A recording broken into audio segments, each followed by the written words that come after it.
Welcome to Knicks.com. Jonah Ballow here with assistant coach Rasheed Hazzard. A look at the Philadelphia 76ers, a preview of the matchup on Saturday night at MSG. Now we knew Philly was going to have some struggles with the setup and kind of the process they're going through and rebuilding there. What have you seen on tape from a team that looks like they're probably one of the quicker teams in the league in terms of pace? Well, they've been in a lot of games, surprisingly. But it's just, they get to that point against veteran teams when execution becomes the difference. And that's where they're having their struggles being a young team. But if you let them get out in transition, you let them run and get comfortable, they're going to be a dangerous team. It's like that boxing analogy. The most dangerous boxer is a guy who's been knocked down a couple of times, because he's just going to swing for the fences. He has nothing left. And, a team that comes in 0-10, Madison Square Garden, these guys are all going to try to make a name for themselves. And Michael Carter-Williams is back, who's a dynamic talent, and he makes a big difference. So, they're a tough team. One punch power, as they would say in boxing terms. When you look at a team that really likes to push the pace and try to use their athletes to get up and down the floor, how do you slow that up in terms of what you do offensively and defensively? Well, our offense is built for teams like this. If we execute the fundamentals and the skills that we've been teaching, and we play with the right rhythm and we take shots in the flow, then our defensive rebound pattern will be set and we can get back in transition, very similar to what we did against Denver, who was also a dynamic team but probably a little more talented in terms of guys that have NBA experience. Mm-hmm. So, we've already seen the blueprint for what we need to do. Now it's execution. I'd love to hear your opinion on Nerlens Noel. His rookie year pretty much cut and had a rehab, and he's such an interesting talent in terms of what he brings on the defensive side of the floor, his athleticism. What have you seen on tape from him this year? Good defensive player, like a lot of these young kids that are being projected to be so great without really any, body of work to back it up. It's kind of unfair to him, the pressure that's been put on him and the expectations, because he simply just doesn't have the experience and hasn't been taught by the coaches he's had in the past the proper skills to succeed at this level, at the level people expect him to.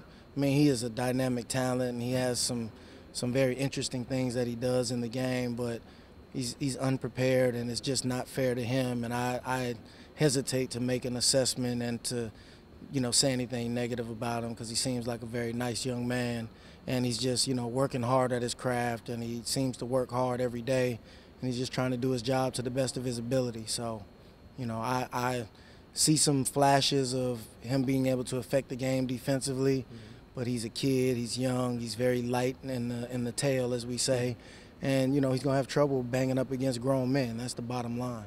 Yeah, I like that thought. We so many times look at these guys coming out of college or whether it's high school early on or first year out and expect great things right away. It's circumstantial in the NBA, sometimes playing with different coaches, different systems. So give it some time there. But he's an interesting case to follow maybe in the next couple of years to see where he progresses. In terms of what you guys want to do and coming back from this recent road trip, what type of adjustments are you looking to make and try to get back on the winning track? Well, we just have to increase our effort and just play with more purpose, with every possession offensively and defensively, and just continue the growth process that we're on. I don't know that there's any huge adjustments that we make tactically. It's just better execution of the things that we've been teaching, and, just continuing to commit ourselves to the process. Getting healthy is going to help a lot. We're missing 2/5 of our projected starting lineup, which, I don't want to, it's not an excuse, but it causes you to change a few of the things you do and to maybe put some players in a position they're not quite ready to be in because they weren't expecting that. And the guys who stepped up did a very good job, but, it's tough to replace, especially a Jose Calderon with his leadership and the abilities that he brings to the game, and he's a winner.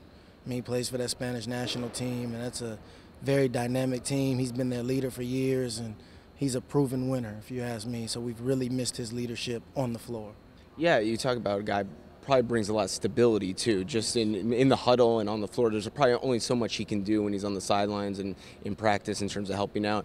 Obviously, the process would be slow bringing him back if he does play on Saturday night. What can you expect from him in terms of minutes and playing? I don't know if there's a minute expectation, but I hesitate to put, we're not going to say he's coming in to save the day. Right. But he's going to bring a piece that we've sorely missed. and I think that you'll see some a positive impact from his presence. I really believe that. I talked to Iman Shumpert about this a little bit in defensive adjustments. I know the past couple of years they played a certain defensive style, and we talked so much about the offense and probably too much about it in terms of coaching. But is that a tough thing too for these guys to play a different defensive style and commit to that on a night-to-night basis? Yeah, because it's an accountability thing is all it is. And my understanding is that it's been very loose, and there's been changes game to game in the past, and some coaches have had success with that, so I'm not criticizing that approach, but our approach is a complete 180 from that, and our defensive philosophy is very similar to our offense in that you have to adhere to certain things to make it effective, and that takes a very heavy adjustment. We're not allowing switching, we're not doing a lot of things that have been done in the past, and again, it's just an accountability thing, and I think they've welcomed it. But I think it has been a little bit of a hard adjustment. But the main adjustment we have to make has nothing to do with tactics. We just have to stop fouling. We stop the fouling. We stop putting other teams on the free throw line. We're putting teams in the bonus in the third quarter, probably on average with 6 minutes to go. It's tough to sustain a lead, or to break down a lead, or to get some separation from a team in a close game. And if we can stop that alone, it'll change the dynamics of what we do defensively. What a great point, too. I would assume offensive rhythm as well. So finally, an important question. I saw you over there taking on Travis Ware in the free throw contest. Yeah. You won, right? No, I let Travis beat me since he went to UCLA where my dad went. I was being nice to Travis, and I let him beat me. But please note that I did beat Cleanthony early in the free throw game a couple of weeks back. So okay, we're going to track this from now on. Yeah, I don't want to punish all the rookies. I made him feel bad, so I took – I was a little easy on Travis, and I allowed him to win. But, it's what we have to do as coaches. It's part of the sacrifice. That is the sacrifice. We appreciate your time. Thank you so much. Great insight on this contest, and we'll be catching up with you throughout the season. Definitely. Thank you.